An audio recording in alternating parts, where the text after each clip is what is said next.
I just pulled this book off my shelf, Secrets of Spectacular Chess. It's almost 30 years old, but I was looking through it and it has some really interesting positions, including the one that you see on the screen right now, which is mate in 2 for white, believe it or not. And so I just picked out a couple of my favorites from the book, and I'm going to show them to you now. Let's take a look. All right, guys, so this is the first position I want to show you. Like I mentioned, it's white to play and mate in 2 moves. And before we talk about the solution, I want to give you a chance to pause the video if you'd like right now and see if you can find it. It's not that easy, even though most of the time mate in 2s aren't that difficult. This one might be an exception, although if you understand the idea, it's really not that bad. So go ahead and pause if you like, think through that, then we'll talk about the answer. All right, well, if you had a chance to do that, the first thing that you might notice is that black has a lot of pieces that are actually controlling some of these important squares around the king. So if we were to try to play, knight here to deliver a check, well, the bishop could just take us, and then we don't have a follow-up to checkmate the king. Or if we try to, throw in a check here or here with the queen or here, there's pieces that can just take us. And so we can't actually make progress. I mean, we could go there, but what are we going to do after this, right? And if you look around, there aren't any other good checks. We have this one over here, but of course black can just take us, and then what are we going to do, right? And so that's the problem with this position. We don't have a good check. So the move, and here we go, I'm going to tell you the solution. So the move is queen to a5. And you might say, what in the world is going on with this move? Well, it's actually a zugzwang, and the point is that black has no moves. Like black just can't move any pieces except the ones that they don't want to move. So for example, this bishop, if it moves here, what's the problem with that? Well, this square is now no longer controlled, right? And we can simply play knight f5 checkmate. Okay, you might say, well, there's a lot of other moves black could play, right? What about bishop here? Blocks the rook. Guess what? Checkmate. All right, let's try another one. What about bishop here? Blocks this rook. Guess what? Checkmate. And I think you're starting to see the pattern, right? What if the bishop moves here? Well, again, we just take it. So we've just eliminated every move that this bishop could play. It's checkmate. What about this rook or this bishop? Same thing is going to happen. Check this out. Bishop moves here. What move do we have that's checkmate? Well, this one was actually a little bit tricky, but queen to a1 is another checkmate threat, right? And because the bishop's on c5 now, the king can't go there, right? So, okay, what about bishop d6? Again, it blocks this rook, right? So we've seen that one before. Queen here. What about bishop here? Blocks the rook. Okay, so let's look at some of the rook moves. What if the rook moves here? Well, it blocks this bishop. So again, knight to f5 is mate. All right, let's try another one. What about rook to d6? Again, blocks this bishop. But you might say, wait a second, queen c5 isn't checkmate. So what do we do here? Well, if you had a chance to figure that out, we take this pawn because the bishop was defending the pawn, right? So we take this checkmate. So another type of checkmate. So we've seen, we've seen a checkmate here with the queen. We've seen a checkmate here. We've seen a checkmate with the knight. We've seen a checkmate here. We've seen a checkmate here. Okay, what about this rook? Again, we can take here, checkmate, right?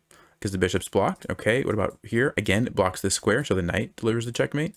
And again, here we just take it, right? And so you see every single move, and it's just checkmate. So it's amazing how this mate in 2 works. I thought that was pretty fascinating when I saw it. A zugzwang where black has so many pieces with so many different moves, and yet all of them do something bad for black, right? I mean, that's pretty incredible when you think about how many moves black has. All right, let's go ahead and take a look at the next one. All right, guys, so here's the next one. It's white to play and win, and I'll go ahead and give you a second if you'd like to pause, think through what do you think the winning idea for white is in this position, and after you've had a chance to look at that, we'll talk about the answer. All right, if you had a chance to look at that and you're ready to see the solution, before I talk about it, let me just mention, and I've said this before, but a knight, a bishop, and a king against a lone king is going to be a win for the knight and the bishop. So if we're able to capture these pieces as white, we're going to win. If not, the pawn doesn't really matter. We can probably pretty easily take that with our knight and our bishop, later. But the bishop is really the big issue. If black's bishop stays alive long term, we're not going to be able to checkmate with our knight and our bishop because the bishop's just going to be too annoying and it's going to prevent what we're trying to do, right? So the question of this puzzle really comes down to, can we take black's bishop or not? And at first glance, you might say, well, it looks pretty difficult. I mean, the bishop's going to have a lot of places it can move to, right? How could we possibly trap it? So that's where the amazing part of the study comes in. Check this out. We play king to b8, simply threatening to take the bishop, right? And of course, it can't move here. We still take it. It can't move here. We still take it, which means it has to go to here or here. Well, if it moves to e6, there's a little tactical idea here, and it's this discovered check with our knight. So we move the knight, it's the king, and then we take the bishop, right? So that square actually isn't safe for the bishop because of this discovered check. We're going to say, okay, black doesn't have to go there. They can just move here, right? And now we play the move king c7. Again, attacking the bishop, and check it out. Can't go here. It can't go here. And if it goes here, what are we going to play? You probably can see this from what I just said, right? We move our knight here, which unleashes the check on the king, and also we're going to take the bishop, right? So that square is actually not available. Same thing here, right? As before, we still have this threat, okay? So what does that mean? Well, black has to go back here. Okay, so now maybe you're seeing the pattern. King to d8. You attack the bishop again. And, you know, where's it going to go? Here? No, because we saw what happened before, right? We have this check and we win it. What about c6? We open this up because our king is no longer there. Is that a safe square for the bishop? Nope, because now we have knight to d4. Check, right? Check here with the bishop. Take it again. Okay, so again, you're seeing the pattern, right? What about these two squares? Look at that. Knight to f4 also covers. I mean, this is amazing, right? So only square for the bishop that's safe, king to f7. Okay, what do? King to e7. Keep chasing it. And again, look at this. Not safe because of our king. Not safe because of our knight check. Either one, we get to capture it. Not safe because of the bishop. And both of these are not safe because of this check. I mean, is this not incredible? Like, this knight bishop combo here is like controlling. I mean, how many squares on the board have we seen that have been controlled by this idea, right? Like this one, this one, this one, this one. Let's see. Yeah, like so many whites. It's amazing. So what does black have to do? Sorry, not there. Bishop g8. Okay. King to f8. Again, attack it. Bishop e6. I don't think so. We have this check again. So the only move, bishop to h7. And now we play king to g7. Bishop is trapped. It's finally has nowhere to go. And white wins. So just to remind you what happened, that bishop was over here. And the only moves that it could play was here, here, here, here, and here. I mean, and we just zigzagged our king to chase it like this. That's what just happened. And this is fascinating stuff. I mean, chess is so much fun when you see these kind of puzzles. So anyway, amazing stuff. And I have another one that I want to show you now. All right, so this next one, it's white to play and checkmate black in 4 moves. Now, it's important to note, white is going this way forward, black is coming this way, okay? So this pawn is the only black pawn that can move right now, and this is the only white pawn that can move, okay? And you notice how black's king is obviously can't move, all right? So it's checkmate in 4 moves for white. I'm going to let you pause, think through it, you know, on your own first, and then we'll talk about the solution. All right, if you're ready to see the solution, the first thing that we have to realize here is that if we just try to use our rooks alone, we're not going to be able to do it, right? So we can go, you know, check here, but the king's going to escape and run over here and hide, and we don't really have a easy way to, you know, to cut off black from running there, right? We can throw in this check, but it doesn't really help us. The king is running away. Eventually, we're going to need to get another piece to help us, right? And even if we, you know, did something like this, same kind of thing could happen. The king can run, or even this pawn could push and block, and we have to figure out what are we doing, right? So that's the first thing. But what you'll notice is that after we get the queen, black's going to play b3 because it's the only move, right? The king is trapped. And let's just say we try to bring our queen closer to the king somehow. So maybe we take this pawn, right? Black's going to play b2. And how do we follow up? Well, you might say we bring the rook up here, right? To come over here. Well, the problem is that now we've spent 1, 2, and this is our 3rd move. And so after this, we have to have checkmate, right? This is the 4th move. And there's no checkmate here. I mean, eventually we will, but it's not happening right away.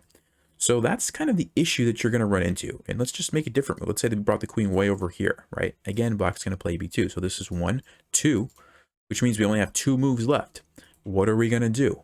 Well, it's not that easy because there's another problem here, which I didn't mention before, but if we're not careful, let's just say we try to bring the queen closer like this. What did I just do wrong? Yeah, it's a stalemate. Black can't move. The king can't move. The pawn now can no longer move. None of the pawns can move. It's a stalemate.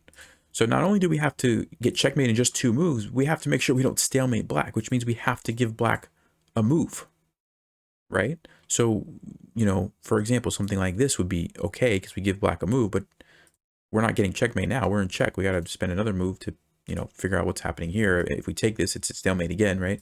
So you see why that's no good. We can move our queen somewhere, but then the king's going to come here, and then do we have mate in one? No, we don't, right?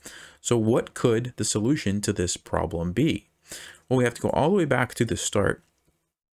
And the surprising move, wait for it, is c8, promote to a bishop. This is the only way to win in 4 moves. And you're probably thinking, wait, what? b3, check this out, bishop to g4, b2, and now I want you guys to pause again. It's checkmate in 2 moves, right? Because we spent 1, 2 to come here. How do we mate in 2 from this position? Well, if you had a chance to do that, the move is bishop to d1. And what we are doing is taking away that b3 square from the king, because we don't want the king to run there because it's going to have a lot of places to escape, right? So we take that away. At the same time, it's not stalemate because we're blocking off the rook and the king can take here. Okay, and after the king takes here, bishop here is actually just checkmate, right? Look at that. That's 4 moves. 1, 2, 3, 4. But the cool thing is if we would have gotten a queen, this was never an option for us, right? Because as soon as we play queen to d1, this would be a stalemate because the king wouldn't be able to go there and wouldn't be able to take the rook because the queen is defending, right? So only way to win in 4 moves is with the bishop. Amazing, right? Amazing stuff. All right, anyway, I hope you guys can appreciate that. And now it's time for one more amazing puzzle. All right, guys, last but certainly not least, this is mind-boggling, and it's white to play and draw. So before I say anything about the position, I want to give you a chance to pause and see if you can figure out what's white's only move to draw in this position. There's only one move that will get a draw. So if you want to pause, think through that, and then we'll talk about the solution. All right, if you had a chance to do that. So the first thing that I want to point out is obviously black's going this way and white is going this way. Now, the real problem for white is this bishop over here on h7. And the obvious reason is that if we just, let's say, get a queen, black's going to simply play bishop f5 check. We have to move, right? And then when they take the queen, not only do we lose our queen, they defend their pawn. And eventually this pawn is going to come down in here and get a queen. Yes, we can blockade it temporarily, but the king's going to march over, and eventually the swing, we're going to have to be pushed out of the way, and it's going to go. Okay, that's what's going to happen. So for example, like this, and at some point, you know, the king comes over and we got to move. Okay, so that's no good. And of course, you know, in this position, if we take the bishop, well, then the pawn is gone. We're not going to catch that guy, right? He's too fast. Okay, so that's sort of the basic idea of why just getting a queen or any piece, really. We can't push the pawn and promote it. Okay, so what if we don't get a queen? What if we try something else? So let's say we try to go king to d8, maybe just to delay and not put our king in the line. Well, black's going to just play bishop f5 and basically do the same thing. If we ever push that, they're going to take it, and then they're going to start pushing this pawn, right? So that doesn't really help us. Same kind of thing with king to d6 is our other move with our king. Bishop's going to go here and stop the pawn, and we can't really do anything, right? So you might say, hold on a second, Nelson, what if we go king to e6? Because now the bishop can't go there and stop the, you know, the queen. And next move, we're going to get a queen, right? Well, black has this really nice move, king to e4, defending that square. So again, if we get the queen, the bishop's going to come in, skewer our king, and take the queen, right? Same problem. So you maybe can figure out what the move is by process of elimination, but can you understand the reason why? King to c8 is the only way we can get a draw. So if you'd like to pause and think through a little bit, what in the world could be going on here, and how does this help white get a draw? All right, if you had a chance to think through that, congratulations if you found the idea. It's not easy to see at all. When I first saw this, I was confused myself. I couldn't believe that this was the answer to this position, because in my mind, I'm thinking, there's no way we are catching that pawn. I mean, it's just too fast. And of course, the bishop's always going to be here to just stop our queen, right? So there's no way. So here's the next move, king to d7. Now you might say, okay, what's the idea? Well, the idea is we're chasing the pawn, but there's another idea that's sort of hidden as well. Okay, so b4, right? Black's like, hey, I'm gonna go get a queen. You're too far, right? And now we play the move king to d6. Now, of course, if black says, I'm just gonna keep pushing, well, now we are threatening to get a queen, right? We weren't before, because if we get a queen now, obviously black has this move and they take it, right? So we weren't actually threatening it. So black was like, fine, I'll push it. But now we are, right? We're going to get a queen. So what does black have to do? Bishop to f5, right? And now we have the stunning move, king to e5. And this is actually taking advantage of a very important principle called the crooked path. The crooked path is when the king doesn't move in a straight line. See, if we're chasing this pawn and our king is here, one way that we could do it to try to, let's just say, get to this square would be like this. 1, 2, 3, 4, 5, right?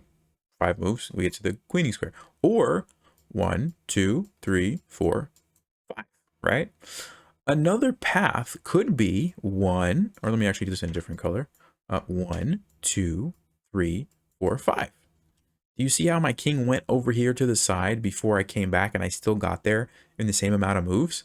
That's called the crooked path. It's because of the way the kings move. It doesn't really matter if you move diagonally for a few moves, as long as you're still moving in the direction you want to go, which in this case is down here, right? Or down this way, it still works. And so by going here, essentially we're still chasing the pawn in a weird way, but we're also attacking the bishop on f5. And so if black says, well, he's chasing my pawn, I got to push it. Well, then we change our plan and we're like, okay, fine, I'll just take your bishop and I'll get my own queen. So black's like, okay, I can't do that. I got to like move my bishop. And then we say, okay, now I'm going back to chasing the pawn. And guess what? Now I'm close enough to catch it. And there's nothing black can do. They can temporarily defend the pawn, but we're just going to get a queen, force them to take us. And then here we go.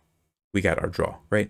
So amazing stuff. How the whole point, going all the way back here, the point of king to c8 was to force the pawn to start marching so that we could come back this way and use that little trick to attack the bishop and catch the pawn. Which is why you'll notice if we would have played king to b7 in this position instead of to d7, now we're going to lose. Because now we really do have no way to catch the pawn. Black's going to play bishop to f5, stopping our queen. And yeah, we can try to catch the pawn, but guess what? It's gone. And see how our king is not threatening the bishop? We're too far. And so we're just going to be a move behind, right? If we go here now, it's too late, right? Our king is way too far. So amazing, amazing position. These are just so fun to me. And if you enjoyed this video and you liked learning about the crooked path, you're going to want to watch this video. I believe, there we go. Let me put my hand in the right spot. This video where I talk about 8 crucial chess principles. It's one of my older videos, but I did talk about the crooked path along with 7 other things that are super important. So make sure you check that out now. As always, thanks for watching. Stay sharp, play smart, and take care.